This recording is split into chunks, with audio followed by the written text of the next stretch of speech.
Ұшақтардың көпшілігі ақ түске боялатындығын байқаған боларсыз. Әрине, қазіргі кезде лайнер бордына түрлі суреттер мен жарнамалар салынуы мүмкін. Алайда, жалпы ұшақтың корпусы ақ түс болып қалады. Ұшақтарды бояуға неліктен осы түс таңдалды? Сәлем достар, пайдалы ақпарат арнасына қош келдіңіздер.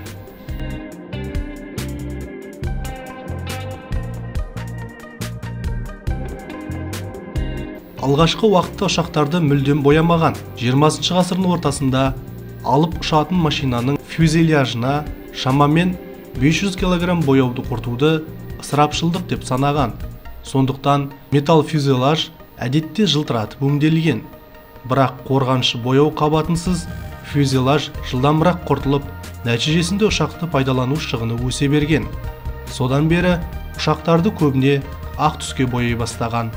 Оның ең бірінші және басты себебі ол физика заңдары. Ұшақ ұшу кезінде температуралар айырмасына тап болады. Күн сәулелерінің негатив әсерін нивелирлеу үшін, яғни ұшу кезіндегі фюзеляждың қызып кетуін болдырмау мақсатында күн сәулесін жұтуға азырақ ықпал ететін түс таңдау шешілген.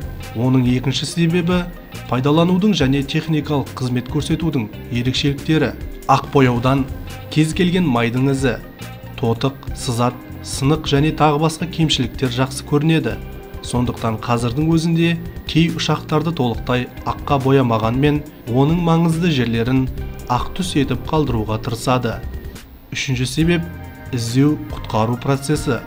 Ұшақ құлаған жағдайда ақ фюзеляж немесе оның бөліктері жерде жақсырақ көрінеді.